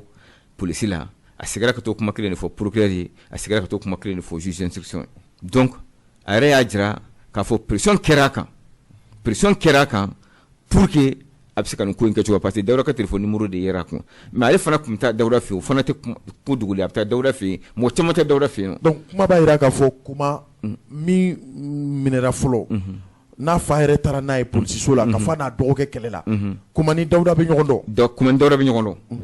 ne tɛ kalon tigɛ o kuma ni Dawuda bɛ ɲɔgɔn dɔn a yɛrɛ sera Dawuda fɛ yen siɲɛ 4 a sera Dawuda fɛ yen siɲɛ 4 Dawuda ka fɔ la a sera Dawuda fɛ yen siɲɛ 4 a fɔlɔ a taara ka taa a fɔ Dawuda k'a taara ni sɛ 2 ani fɛn dɔ ye ko ka fɛn dɔ k'a ye Dawuda y'o k'a ye après filanan a nana k'a bɛ baara wɛrɛ dara ko bon e bɛ mun na baara tɛ wa e tɛ baara la wari tɛ e bolo e bɛ mun kɛra ko nin ko ninnu dabila k'i ɲɛsin baara ɲini ma après sabanan k'a nana k'a bɛna muso furu dara k'e bɛ muso furu k'e tɛ baara la ko kumana ko mun de don ayi k'ale ba ye mobili san ka d'a ma ko mobili jɔlen filɛ nin ye ko dara ko bon ni soko ɲɛɲini yanni ne ka muso furu k'aw k'a ba fana ye so jɔ ka d'a ma donc dara ko bon a banna ni i ko ne ba n ka i ka furusiri don ko ne ka gɛlɛn ma mais hali ni n kɔni bɛ dugawu k'i ye ala k'i ka furu ni si u ka ɲɔgɔn ye laban kɛra o ye u bɛ kalo 8 kalo 7 kalo 8 bɔ bi ani dara ma ɲɔgɔn ye kɔfɛ fo ka na se nin événement in ma komi k'u bɛ ɲɔgɔn dɔn numéro ko mɔgɔ tɛ se k'a fɔ k'i tɛ fɛn fɔ la u ka ɲɔgɔn dɔn kɛra de n'i y'i faamu komi Dawuda ye jamatigi ye mɔgɔ caman bɛ taa a ka so maintenant Dawuda minɛkun kɛra mun ye sisan voilà donc ko ninnu de ka enquête kɔnɔna na ko Koma de y'a f'ulu ye k'o ka mɔgɔ joli ko bɛ mɔgɔ faga min kɛ k'o bɛ taa joli di Dawuda ma alors que Koma ka version n y'a f'i ye version min na n'a fa yɛrɛ de taara n'a ye n y'o version f'i ye mais ko n taara Dawuda fɛ yen o ma mɔgɔ joli ye o ma mɔgɔ pièce ye o preuve kelen tɛ o bolo o m'o ye yen nɔ mais a ma kɛ bi dɛ o m'a fɔ k'a kɛra kabini salon wa mi sɔsɔ a kɛra depuis salon o y'o fɔ a kɛra depuis salon o y'o fɔ hali o kɛlen depuis salon na Koma a dit ko o ko assassinat min kɛra il y a 6 mois Koma ko y'ale sɔrɔ k'ale bɛ Kayi a ka car billet aller retour o bɛɛ b'ale bolo mois d'août mois de juillet bɛɛ y'ale sɔrɔ Kayi a ka Kayi aller retour k'a bɛɛ billet b'ale bolo donc a bɛ komi polisiw ye date min fɔ voilà o date y'a sɔrɔ Koma tɛ Bamakɔ mais a bɛ Kayi Koma ka fɔ la ale bɛ Kayi ale tɛ yan billet yera a ko k'a y'a pied a di ninnu yɛrɛ ma billet bɛ lakanabagaw a bɛ komi billet bɛ polisiw bolo yen nɔ a Koma ko ten k'a bɛ polisiw bolo donc o yɛrɛ m'ale sɔrɔ yan nɔ donc paraît que a pression bonyana kan ko taara nin ko cogo la ten donc dernier appel mɔgɔ filanan min minɛ dernier appel a ka ko Koma ka dernier appel o kɛra cɛ in de ye o yɛrɛ tun bɛ brousse kɔnɔna na k'o taara o nɔfɛ ka na a ka dernier appel kɛra o ye a ye mɔgɔ laban min wele voilà donc o tora numéro fuyeli la o ye Dawuda ka numéro ye comme o bɛ nin ko ɲɛɲini na bon peut-être que c'était la bonne personne an bɛ se ka min interpeller numéro bɛɛ la Dawuda ka numéro yera quoi donc c'est bon an bɛ se ka taa Dawuda fana interpeller donc Dawuda taara ka numéro yera a kun o la u taara o fana minɛ parce que k'o ka numéro bɛ cɛnni ka téléphone voilà mais parce que a fana soma don peut-être que a bɛ se ka kɛ soma wɛrɛ ka numéro yera a kun ou bien mɔgɔ wɛrɛ ka numéro yera a kun na mais Dawuda ka numéro yera o yɔrɔ la mɔgɔw fana ka ko dɔ fana fɔ dɔɔni peut-être que passé b'o kunna dɔɔni 2005 ko b'o kunna dɔɔni o minnu tigila mɔgɔ ka numéro ye on peut vite faire la relation bon i b'a dɔn o la hali anw yɛrɛ kan ka jɔrɔ voilà parce que ne Rajal filɛ tuma caman mɔgɔ caman ka laɲini kɔnɔ i b'a sɔrɔ dɔ degunnen mago bɛ na mɔgɔ dɔw bɛ yen se t'u ye u bɛ dɛmɛ ɲini anw mana fɔ radio la mɔgɔw b'u dɛmɛ ni ne ye n ka numéro di radio kan sisan i b'a sɔrɔ a bɛ mɔgɔ bayirika de ka téléphone kɔnɔ ne ka numéro tɛ mɔgɔ min ka téléphone kɔnɔ o ka dɔgɔn dɛ k'a fɔ Rajal yɛrɛ ka numéro yera a kun sini u kana ne fana minɛ voilà avant que Rajal avant k'o ka déférer cɛnin kelen ka hakili sɔrɔ a yɛrɛ b'a la k'a fɔ la poste la k'ale kalon ta ka da Dawuda la cɛnin yɛrɛ y'o fɔ ne yɛrɛ bɔra o yɔrɔ la poste la o y'a sɔrɔ commissaire bɛ cour kɔnɔ n taara commissaire fɛ n ko commissaire le petit est là il est en train de dire k'a ye kalon ta ka da Dawuda la Koma y'o fɔ n yɛrɛ y'a fɔ commissaire ye dɛ n y'a fɔ Mamadu Yuba ye n ko a y'a van ka taa a bureau kɔnɔ n ko a filɛ nin a b'a la k'a fɔ la poste la k'a ye kalon ta ka da Dawuda la n ko qu'est-ce qui vous empêche d'appeler le procureur lui dire qu'il y a un élément nouveau qui a surgi dans l'enquête au cas délai de garde à vue prolongé pour k'a bɛ se k'o ko farafasiya cogo min na comme il m'a répondu a bɛ to tɔ ɲɛbɔ tribunal la a y'o kɛ ka ne jaabi donc sɛgɛsɛgɛli tun ma ban a bɛ komi minɛli kɛra ka sɔrɔ dalu bɛɛ ma fara ɲɔgɔn kan donc n y'o fɔ a ko k'a bɛ taa tɔ ɲɛfɔ tribunal la n ko d'accord y a pas de problème o taara ni tribunal o don procureur y'o lasegin peut-être n t'a dɔn pour complément d'information ou bien pour ouverture d'information ou quoi en tout cas procureur y'o lasegin o don kelen o dugusajɛ de o déféré la ko n bɛ min f'i ye ni mɔgɔ tɔgɔ jugu y'i tɔgɔ ɲuman kɔn fɛn bɛɛ ka nɔgɔn mais n bɛ min fɔ mɔgɔw ye walahi ala n baden tɔgɔ don n tɛ da kɔ kan n tɛ da kɔ kan kalo na fo ka diɲɛ wuli i sutugu mɔgɔ faga ko bɛ fɛn min na n b'a dɔn dɔ de degunnen don somɔgɔw dɔ de degunnen o denw sara o denw bɔnna min na ne tɛ se ka da n dɔgɔnin kan o la kalon na walahi n tɛ don ka kalon na parce que n b'a dɔn degun min bɛ olu kan parce que o dɔ de o somɔgɔ dɔ de fatura a fagara faga kojugu la ne tɛ da n dɔgɔnin kɔ kan kalon na o la e dɔgɔnin ka di ye cogo min na olu fana den ka di o don ka di o ten nɔ donc n b'a fɔ ye o ka hakɛ to kɛ ma ni n bɛ nin kuma ninnu fɔ n tɛ kɛ ka o ladimi n tɛ kɛ ka don gasi la mais n bɛ tiɲɛ sira dɔrɔn de ɲini na o dɔrɔn mais olu mɔgɔ minnu bɛ yen n'u somɔgɔw tora nin ko la aw n'olu ye ɲɔgɔn ye olu de ye plainte dɔn wa justement plainte ma don mais o tigilamɔgɔw u ko mɔgɔ min fagara aw m'o somɔgɔ ye an m'o somɔgɔ ye an ye tile 2 min kɛ commissariat la a ma jira an na k'o somɔgɔ filɛ nin o ma jira aw la o ma jira an na donc mɔgɔ fagalen somɔgɔ ma ye fɔlɔ bon ko ma jira anw na a bɛ se ka ko yɛrɛ mais anw tile fila kɛ voilà ko bɛ kiri ka bolo kan Daouda minɛna lundi mardi la ti défait le mercredi pendant ces 3 jours là ne bɛ se ka fɔ moi je passé 5 heures à 6 heures de temps au niveau à l'intérieur du commissariat mais a ma jira n na k'a fɔ ko nin don o ma jira n na a ma fɔ fana n yɛrɛ talen ko a fɔlen ko Daouda minɛna n selen kɔ n kelen n y'o ɲininka n ko soit 36 000 € ou bien mun de don interpellation de don a ma fɔ ne ko soit 36 000 €. A dira comme ni BR nalen ko chez BR nalen ko ni BR ɲininka n ko n ko mun de don n ko a taara minɛ n ko fɛn ma fɔ an ye n ko soit 36 000 € c'est pour quel motif il me dit non il a été cité dans une affaire on va an taara nɔfɛ o de la donc attendez n'an tilala an b'a wele min don an b'a fɔ mais moi soit 36 000 a m'a répondu c'est comme ça qu'il m'a répondu. Arajal même min f'i ye n y'a fɛ cogo min na on a mis du temps avant qu'an ka réagir parce que a chaud comme ça n'an fana kuma an taw fɛ a kun tɛ ɲɛ ala ye hakili di mɔgɔw ma ko miiri a ko se ka bon sens dɔ guider o de kan an nana kuma bi donc même min fɔ je mets pas en cause le travail de la police ne yɛrɛ baden dɔgɔnin ala ma hinɛ la sini police don n ka bonya bɛ mali finitigi la ka bɛɛ yɔrɔ ɲu a bɛ komi police Daouda yɛrɛ dɔgɔkɛ ye police ye ala ma hinɛ la il a été chef BR au commissariat à la brigade de stupéfiants drogue ni fɛn jugu minnu bɛ ta 2005 a bɛ minɛ doni kelen min kama il était le chef BR là-bas donc a ye san 5 kɛ kaso la ka sɔrɔ a dɔgɔkɛ baden dɔgɔkɛ ye police ɲɛmɔgɔ ye dɔgɔkɛ in fana minɛna o ko nɔfɛ mais ala ma si di ale ma a bilara dɔrɔn a ye san 1 ɲɔgɔnna kɛ kaso la a bilara dɔrɔn même pas 1 mois a banna parce que ani bana bɔra kaso la donc c'est pour dire que ne ni policiers an ka di a promotion bɛ yen o si ka bɔnɛ ma se ma ka foyi ma se ma bonya de bɛ ne ni polisilakaw cɛ ka da o yɔrɔ kan donc n tɛ se ka don gasi la cogo si mais baara o baara fili bɛ se ka y'a kɔnɔna na adamaden baara don fili bɛ se ka y'a kɔnɔna na donc an ka ko filɛ ji ɲɛma jɔlen na o yɔrɔ de ko don olu ka baara de ye nin ye a bɛ se ka kɛ i bɛ se k'i to i ka baara la ka fili hakilina ka da ko dɔ fana kan o bɛɛ bɛ se ka kɛ mais an ka ko filɛ ji ɲɛma jɔlen na ni Daouda kɛra ko anw fana de filila k'a nɔ yera la ni Mali sariya ko ani min ka kan anw jɛnnen n'o ye aw jɛnnen n'o ye an tɛ se ka taa Mali sariya contre la ni Daouda nɔ yera la tigi k'a nɔ yera la dɛ ko wulibali don a nɔ yera la ni Mali sariya ko min ka kɛ an bɛ Mali sariya kɔfɛ an t'o ko sago jamais an tɛ Mali sariya ko sago jamais an t'an pan Mali sariya ɲɛ an bɛ dan o to Mali sariya kɔ k'a nɔ yera la tigi ni Mali sariya ko ka min kɛ an bɛ Mali sariya kɔ fo ka taa diɲɛ wuli. mais Daouda minɛyɔrɔ fana la an y'a mɛn ka fu taara nɔfɛ wagati min na k'a kɛra fajiri waati dɛ a fɔra fana k'a minɛra cogo min na i ye dɔ min o la. min fɔra o taara vers le petit matin o taara o y'a sɔrɔ datugulen don o y'a sɔrɔ kɛnɛ cira o y'a sɔrɔ kɛnɛ cira dɔɔni mais dakun tugulen don parce que mɔgɔ min don a bɛ si a ka baganw kɔrɔ mais ni kɛnɛ commencera ka tigɛ a bɛ yɛlɛ ka t'i da a bɛ yɛlɛ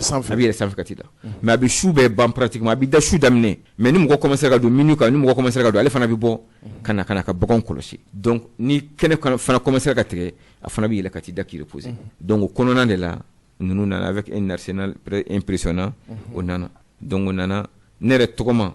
ala ma hinɛ n dɔgɔnin sini polisikɛ la min banna o den o tɔgɔ da ne de la donc o fana tɔgɔ Abdala o de nana ka na dayɛlɛ o donna a ko ne tɔgɔma ma ko a bɛ min ale ko k'a bɛ sanfɛ o yɛlɛla nɔfɛ ka taa sanfɛ mɔgɔ min don a tɛ si a ka chambre yɛrɛ kɔnɔ a bɛ si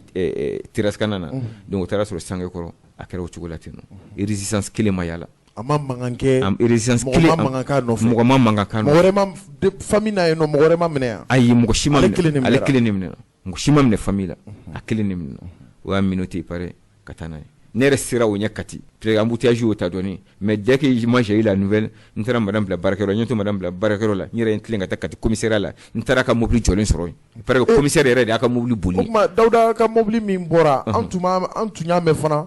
ko mɔgɔ ninnu bɛ opération kɛ ni Daouda ka mobili ye an y'o kuma mɛn duguma kumaw la o kuma in mobili jumɛn don min finman in de don wa min yɛrɛ jaw la walima mobili wɛrɛ b'a bolo wa. mobili bibi na mobili 3 ɲɔgɔn na b'a ka so kɔnɔ mais a ka 2005 la o y'a ka mobili min minɛ Mercedes 500 in o bɛ garage la Sirakɔrɔ Mɛgɛntana o bɛ garage la yen aéroport taga sira o bɛ san 4 yɛrɛ bɔ o bɛ garage la yen o mobili jɔlen don bon o ko komani min bɛ minɔti la nin ye o ko de bɛ mobili boli o ko k'ale yɛrɛ tɛ se nɛgɛso la san ko moto kuma tɛ ka mobili boli o tɛ se hali nɛgɛso la o ko k'ale yɛrɛ tɛ se nɛgɛso la san ko moto kuma tɛ ka mobili boli o ko k'ale de bɛ mobili boli dɔ ka mobili bolibaga mɔgɔ 3 don Daouda yɛrɛ an neveu innocent o b'a boli ani neveu wɛrɛ bɛ yen nɔ papis o fana b'a boli n'olu saba tɛ kuma dɔ mécanicien fana n'u nana nɔfɛ ni tɛ mɔgɔ si tɛ Dawuda ka mobili boli papier tɛ mobili yɛrɛ i b'o di jɔn ma ka taa ne ko i bɛ se ka mobili yɛrɛ di jɔn ma ka taa i tɔgɔ sɛbɛn dɔ ka fɛn bɛɛ kɛ ka taa kojugu kɛ wa papier t'a ka mobile la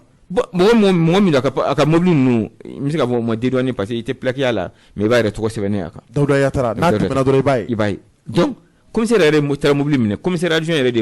Yuba yɛrɛ de mobili boli Mamadu yɛrɛ de mobili boli ka taa n'a ye Kati i pare mais mobili bolila commissaire adjoint fɛ don min na Dawuda somɔgɔ dɔw donn'a kɔnɔ wa mɔgɔ si ma don mobili kɔnɔ mais mobili clé yera cogo di bon i b'a sɔrɔ Dawuda yɛrɛ de y'a don ou bien kuma dɔ mobili fana jɔ peut-être ka clé to a la c'est possible i b'a sɔrɔ o kelen ka mobili ɲininkali k'a la sinon a y'a fɔ ko clé b'a la ou bien a yɛrɛ clé ta ka d'o ma peut-être c'est possible sisan baro kɔni jɛnyana n b'a dɔn mɔgɔw ye faamuyali caman kɛ nin wagati ninnu na an kɔni nin ye baara daminɛ de ye a tun ka kan an ka kuma d'aw ma mɔgɔw ka se k'aw fɛla dɔn hali n'a y'a sɔrɔ fɔlɔ anw bɛ to basigi kɔnɔ ka ko in ɲɛɲini ka jamanadenw kibaruya nin ko in na nin kɔni bɛna k'a daminɛlen anw bɛ se ka ko o ko kɛ walasa nin ko in tiɲɛ ka se ka bange hali n'a y'a sɔrɔ mɔgɔ minnu hakili la ka f'u ka mɔgɔ de fara nin cogo in na n'u tulo b'an na u fana ka na anw bɛ kuma d'u ma ka yira k'a fɔ an bɛ yan jamanaden bɛɛ de ye kuma kuncɛ la an bɛ nin baro in bila jumɛn de kan ka kuma laban min ye ni kuma daminɛ min ye n b'a laban n'o ye n ka foli bɛ Mali finitigilaka bɛɛ yɔrɔ kɛra policiers gendarmes sɔrɔdasiw garde n ka foli b'a bɛɛ lajɛlen n ka foli bɛ magistrat bɛɛ lajɛlen fana ye n y'o de fɔ minnu ka mɔgɔw bɔnnenw ni na n bɛ hakɛto ɲini o fana fɛ a kana ko ɲɛna ko an bɛ kuma fɔla ka don gasi la n t'o kɛ dugu min b'o kan dimi min b'o kan n b'o dɔn mais an bɛɛ b'a ɲini de ye ka ko coupable ɲini o de b'an bila ka na yan ka kumaw ɲɛfɔ bɛɛ bɛ fili ka da kɔnɔta kan n bɛ min fɔ fana yɔrɔ la n bɛ segin a kan ni Dawuda nɔ yera la tigi wulibali dɔ k'a nɔ yera la ni Mali sariya fɛn o fɛn min fɔ an bɛ Mali sariya kɔ an t'a sɔsɔ a bɛ komi nin ko in tɛ k'a fɔ Dawuda bɛ tagabolo min kan o tɛ diinɛ ko tɛ soma ko tɛ an bɛ fɛn dɔ de kɛra o de kuma bɛ sen na an fana ye famille de ye il est de notre devoir fɛn min don ça apporte atteinte à l'honneur et la dignité de la famille anw ɲɛ tɛ Dawuda yɛrɛ la nin ko la an fana an cɛmanninw ka ca so kɔnɔ an fana taara furu de kɛ yɔrɔ la donc faut pas que an ka image ka terni cogo na suga dɔ la mɔgɔ dɔ ma nin ye voilà a b'a fɔ Dawuda Yatara kɔrɔkɛ fɛ mɔgɔw bɛ siran ɲɛ on se doit ka wuli ka na information fana di mɔgɔw ma pour que bɛɛ ka wuli k'a ɲɛɲini fana c'est l'honneur et la dignité de la famille qui est en jeu donc nous on se bat aussi pour ça il est de notre devoir pour an bɛ taa o an denw bɛ to an kɔ an mɔdenw bɛ to an kɔ a faut pas ka tɔgɔ fana ka tugu kɔ mais n'a ma ɲɛ k'a kɛra ko tigi ko Dawuda nɔ don wallahi an tɛ bɔ Mali sariya kɔ n'a nɔ tɛ fana a ka bila mais n'a nɔ don Mali mana sariya o sariya fɔ Mali sariya mana ɲangini ta ka Dawuda sɛgɛrɛ an bɛ Mali sariya kɔ an tɛ Mali sariya sɔsɔ a ka numéro bɛ n bolo yɛrɛ i mago b'a la ne ko i ye Koma fa min ka kuma fɔ sisan k'a fɔ an bɛ se k'a sɔrɔ nɛgɛjuru sira fɛ yan aw bɛ se Koma yɛrɛ de ye a fa ka téléphone numéro di ne ma ne yɛrɛ de y'a fa wele téléphone na ni min bɔr'o la mɔgɔw bɛ b'o fana kalama n'Ala sɔnna o bɛ se ka kɛ a damana kibaruya ye n'Ala sɔnna ma baara in fana bɛ anw dɛmɛ a bɛ se ka kɛ hali Dawuda bɛ ko dɔ dɔgɔya na a bɛ se ka polisiw bɛ ko dɔ dɔgɔya na e bɛ nin baara min kɛ la ka bɔ yan ka taa procureur fɛ yen ka taa commissariat la ka recoupement kɛ o bɛɛ bɛ se k'an dɛmɛ tiɲɛ sira kan i b'a sɔrɔ procureur bɛ fɛn dɔ fɔ radio la voilà polisiw bɛ fɛn dɔ fɔ anw ye min ɲininkali ma k'u la voilà an ka faamaw de don mais kunnafonidila ka t'i ɲininka o fana tɛ kojugu ye n'an taara u k'a dɔn fana an taga kun ye de ka jamanadenw bɔ fili la ka se ka nin ko in ka tiɲɛ da kɛnɛ kan hali n'a y'a sɔrɔ anw tɛ kiiritigɛla ye dɛ anw ka baara ye de dɔrɔn ka kunnafoni ka cari diɲɛma ka se ka bɔ a kalama cogo min na ni de tun don an b'i fo k'i waleɲuman dɔn waati wɛrɛ an bɛ ɲɔgɔn sɔrɔ yan ni Ala sɔnna inchallah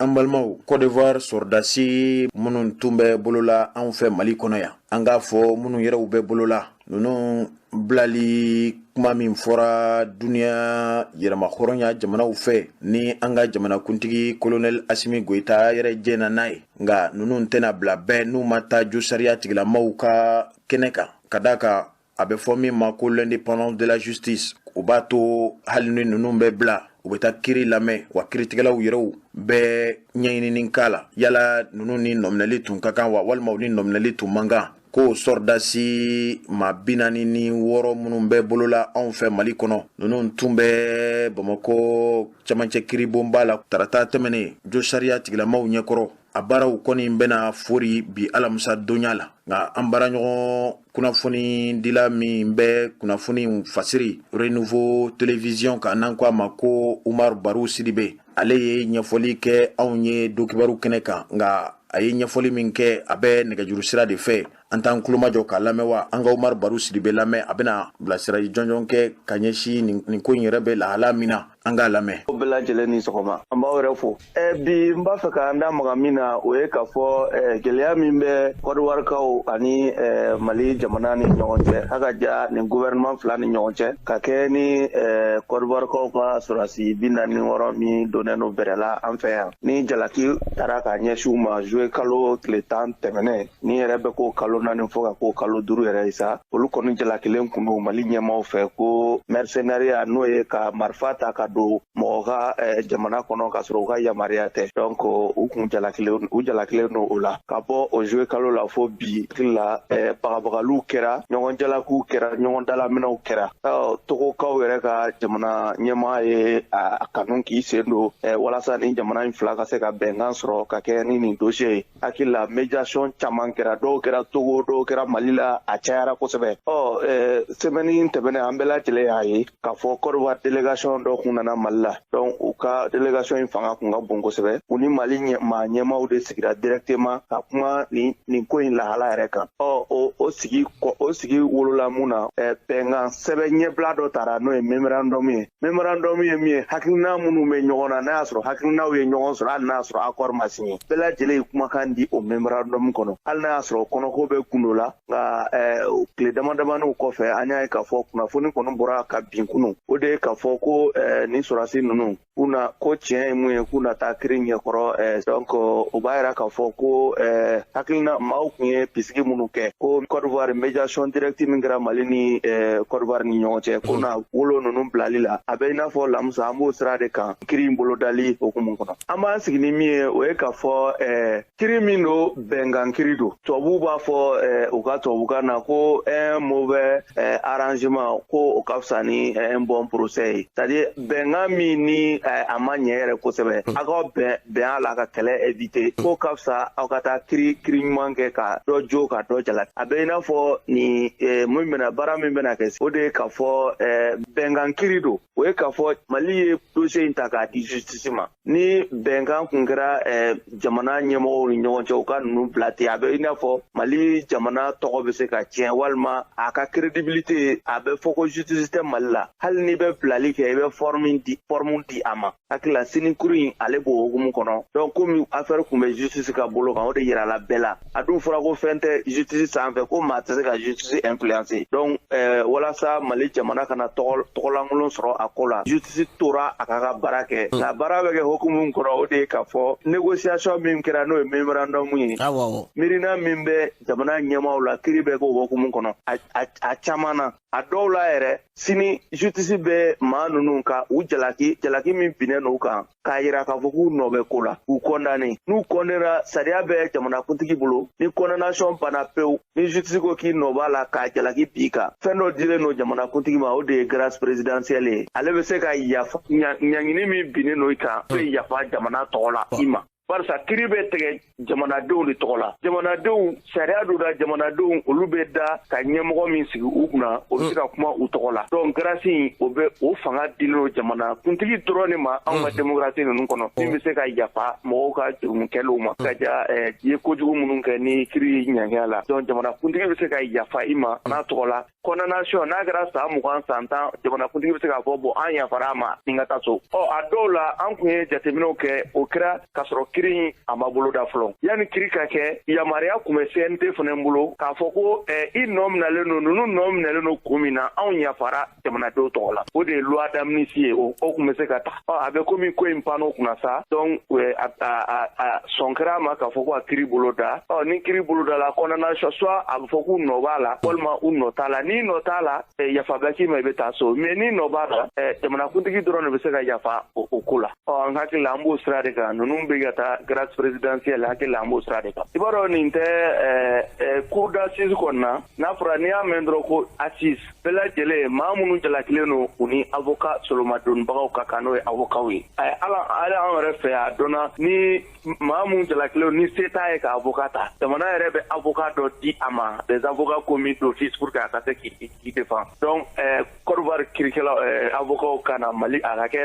dɔ ka bɔ Mali la ne hakili la u tɛ fɛn bɔ sɛdennin sɔngɔ la nin ko in na barisa c'est a jugement min don c'est à dire justice dosi b'a la diplomatie fana bɛ a la parce que mɔgɔw bɛ ɲinɛ fɛn kelen kɔ i b'a dɔn diplomatie o bɛ fɛn bɛɛ sanfɛ parce que ale bɛ kuma Mali ni jamana wɛrɛw de ni ɲɔgɔn cɛ hali an ka constitution ba yɛrɛ kɔnɔ n t'a fɛ ka sira fara k'a jɛɲa o de ye k'a fɔ Mali ni tɔn diɲɛma ka kɛlɛya walima Union africaine jamana farafin jamanaw ka kɛlɛya hukumu kɔnɔ anw cɛnnen don ka jɛ an ka yɛrɛma hɔrɔnya yɔrɔ dɔw kɔ walima ka jɛ a bɛɛ yɛrɛ kɔ walasa o kɛlɛya in ka se ka sabati donc affaire étrangère ça relève du président de la République donc ale dun ye premier magistrat du pays kiiritigɛlaw ka ɲɛmɔgɔ fɔlɔ don hali n'a y'a sɔrɔ c'est à titre honorifique donc kɔrɔ ko a bɛ se k'i sinsin o titre dɔw kan ka baara dɔw kɛ maa tɛ se n'a ye décision ta ma da la ni maa bɛ se ka kiiri ni woya wuli o kɔ la donc hakili la c'est un procès très très bien encadré. An balimaw an ka jamana kɔnɔ n'aw bɛ kɔlɔsili kɛ jamana dugumisɛn ni dugubaw n'i bɔra Bamako ka kɛ i n'a fɔ i bɛ taa dugubaw kɔnɔna na i tɛ se ka tɛmɛ togoya si la ni ma péage o ye yɔrɔ ye min congona jamana ɲɛmaw fɛ o tɛmɛ i t'o tɛmɛ bɛɛ n'i ma kasabi di wa jamana ministriso min ɲɛsilen bɛ sirabaw koɲɛ ɲɛnabɔli ma ninnu ka koɲɛw ɲɛsilen do o de ma o péage baarakɛlaw de bɛ wulikajɔ la bi wulikajɔ min do a bɛ komi nin ye mankanba de u ni jamana ɲɛmaw ni ɲɔgɔn cɛ u yɛrɛw ka journalidonbaw n'an k'o ma ko secrétariat général de la section syndicale des péagistes du Mali ko ninnu ye baarabila sɛbɛn de bila jamana yɛrɛ ɲɛmaw ka tabali kan ko maa bɛ se ka nin faamu cogo di k'a bɛ san 16 bɔ olu bɛ bingani de kɔnɔ san 16 maa tɛ bɔ i jɔyɔrɔ la dɔ ka fara i ka baara panparan kan san 16 foyi tɛ fara olu ka saraw kan ko nin bɛ se ka kɛ cogo di Mali kɔnɔ u kɔni tun ye kunnafonidilaw wele u yɛrɛw dusuma kasilen péage baarakɛlaw u ye ɲɛfɔli kɛ cɛkɔrɔba ni musokɔrɔbaw an tɛ fara ɲɔgɔn ka do kibaru kɛnɛ kan an k'u lamɛn wa aw bɛna faamuyali caman kɛ nin ko la. Malien bɛɛ lajɛlen na an bɛ tɔɔrɔ min na an bɛ injustice min na anw de bɛ poste la anw de bɛ sa anw de bɛ bana ye on a une dizaine de morts des blessés qui sont là an b'o bɛɛ kɔnɔ une mauvaise gestion de l'administration u bɛ ka société kɛ u ka famille société ni kumana poste ko kumaw de nin de bagabagaw menaces vraiment il faut que l'ensemble des Maliens sachent que pour la san fila taga ka segin dongo do commission dongo do ka bɔ vraiment une société pour que moi et la société est très très mal gérée. Le fer est très très mal géré, le fonds d'entretien routier. Pour nous demandons aux autorités, tant qu'à tenir là-bas, parce qu'il y a de la pourriture. C'est de la pourriture. C'est de la pourriture. Il faut qu'on le dise. Et dans cette mauvaise gestion, nous ne sommes pas à ce niveau. Qu'on nous donne, qu'on nous mette dans nos droits. Baraka kekanye, bara nyan de taille, ampiajisu. Angaro ka fo bara nyan de taille. On ne kacha fanga ba on de là. On ne veut pas sous là. Donc soyons unis. Anga bon fin chaman kono, soyons unis. Vraiment, on demande aux hautes autorités. Ukanga kaoulaje. Nous souffrons vraiment. On a des malades qui sont là. Des malades qui sont là. Dobessa, ou bien Kemedi, Dobessa peut-être Wabi Waradi. Halit sous, ou bien différents que des gens qui sont bien payés à 1 million. Nous, on n'a même pas 200 000. Autres là. Et nous demandons vraiment à tous les Maliens, ou quoi qu'en série, on te donne quoi, un manga de quoi. Merci beaucoup. Nga foli bɛ bɛɛ lajɛlen Mali kɔnɔ anw ye péage de moi c'est Kulibali Seku depuis Kouri an b'an ka hakɛw de nɔfɛ an tɛ dɔwɛrɛ nɔfɛ dɛ an tɛ mɔgɔ nɛni an tɛ mɔgɔ dɔgɔya mais an ko an ka hakɛw de an bɛ dɔɔni dɔɔni min na sira in na a ti laban ta tɛ an ka droit la an ka baara in kɛ péage fer du Mali o de ye anw péage ta ye minnu bɛ direction kɔnɔ olu de bɛ taa mais anw b'a kɔnɔ san 16 san 15 san 14 anw b'a kɔnɔ vraiment an mago b'an ka hakɛw la an ko an ka hakɛ an ka bila an ka hakɛ la an ka se ka baara in kɛ an ka baara yɔrɔ in ka si sɔrɔ cogo min an fana ka taa retraite la a kɔnɔ fɔ mɔgɔ wɛrɛw ka fɔ anw kɔ o de ka di an ye an jɔyɔrɔ de y'o ye an ka hakɛ walima an kɔni an jɔlen don a kan an bɛ taa grève la walima an ka hakɛ ka d'an ma an kɔni an jɔmɔ ka di wa hakɛto b'a la sallallahu alaihi wa Bonsoir, salam alaikum anoula. Antena yɛrɛ la ala k'an si yɛrɛ la. An bɛ siran fɛn minnu ala k'an kisi. An ka laɲiniw ala k'u sabati. An bɛ bɔ yan ka taa an bolo de fɛn minnu ala k'u kɛ sɔrɔ fɛn. Ni jama in bɛ jɛ ka fara ɲɔgɔn kan ko o ko la. Fo ni a y'a sɔrɔ mɔgɔ min dan b'i ka halala sigalen b'i ka halalaya la. N'o tɛ anw dan b'an ka halalaya la. Anw sɔnnen b'an ka fasoden ɲumanya ye. Anw tigɛlen b'a kan. An bɛ kɛlɛ min na. An ma mɔgɔ fa neni, an ma mɔgɔ ba neni. Je profite de l'occasion pour dire à certains de mes collègues, on a fait un bon mot quoi. Car ça y est, ni direction, car ça y est, personne n'est rien. Mon chiti foyer. Nous, on a vu Moussa ici, on a vu Boubé ici, Anto Chila. Ni m'avez mon qui est super homme et bien nègre. Malin, on a bien super homme et bien nègre. Entre ma sorasi mon go cool parce que malin bega hakedama. Amobo olli la sang.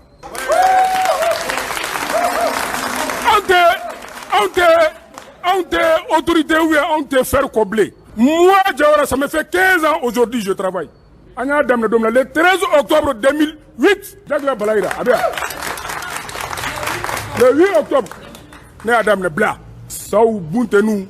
Fem Bela Djele, Anyoku, Munkama, quand un malin, quand un faso de numain, Kodondo Kapseka Noya, Adam Rani Warmi Alan Tafekafo, Brusudo, Moussou Bambolo, Don Bambolo, encore Dirani Oi. E mɔgɔ dɔw bɛ k'an ka hakɛ du san 15 e bi ko kuma tɛ fɔ n'i y'o fɔ k'u b'i bila ka taa yan foyi la kana taa yan foyi la an ka taa Kidal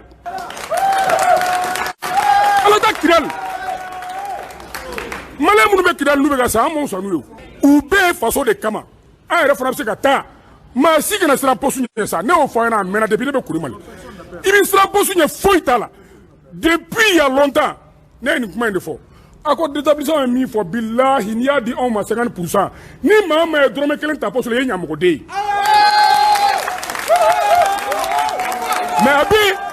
abi mon boulot. Ou ka apport ou ka accord d'établissement ou ka appliqué ou ka laje.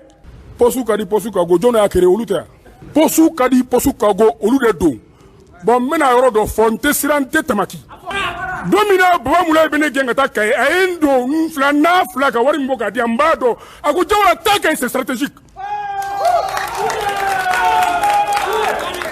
ayira mo mina musa do aflene ngo parce que mo ndo don da be mo franga ka fo o le be mo blekata yoro do la ko noya ka suelu di o mo ma ka tlaka mo do taye ka ki comme do te malien Kidal malien ka be malien Simon sa chier kuma ka suru ni ko nko dro fen fly bo de fo ni ma tief be ngalo tike on jole me ambi ante mo ko ante mo fa ko ante mo ba ko ante mo fa ni ante mo ba ni mais fo bela jelen ka do ko mali e be je ma shi kelen fatate ma shi kelen batate i era so barado la i era so barado da la ko do tumbe yani kana way be ta do bena Kante Mouri est le premier directeur de notre service. Abemi, en bas sur le dominant, ante mo bina bo kabudo kono, ne écoutez, ne. Covid kundwa do Moussa Bey. Ante bina bo. Mais et pourtant, ni koko en temps normal ko ka sur njama bo, ate kuntoro bon tantere kono. E olu boray. E kondo usara. E do de bina do kanu reke cyber omie. E ko muna. Ke e joye. Ke psika mune ke. E psika mune bola. Foi. Amena mi fodron. Nous, on est contre le système. Le système mis en place par notre direction ne peut pas nous permettre de travailler. On est fatigué. On n'est même pas fatigué. On est tué. On est blessé. On a subi toutes sortes de je ne sais pas de quoi. Bébado. Voilà des gens qui sont devenus vieux, qui sont même pas vieux.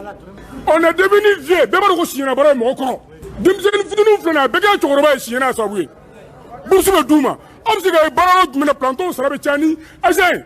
au Saïchoudi. C'est tout Sarabechani, Agen, au Saïchoudi. Nous on a pris 10 personnes, malfactées, mon tani fauna. Dialogue, Marfabini me domine en bebla. Quand on y a de la Canada sur la Marfaki à la flène. Voilà un jeune, si les jeunes, quand la jette, ne doivent toujours aimer. Mais les voilà, il est devenu infime durant toute sa vie. Ah, mais quand même. Mais par contre, d'où dans les berlins, ou qu'à prime que sarawari. À côté de je parle avec la preuve. Ou qu'à prime que sarawari. Mais au moment où on a comme nana. Donc, on beta grève là, non ma wuli. Mais ante, nous avons wuli no fait blé. Ambe sorosu ka wuli no fait. Ambe gouvernement ka wuli no fait. Ambe sokol ka wuli no fait. Ambe asim ka wuli no fait. Muna, ol de ou kali, kou be malien ka hake douma. Na be yoro yoro. Ni o se njalo o bolo dali. Wa malien de no tonyale jole fla, on ye ko nie.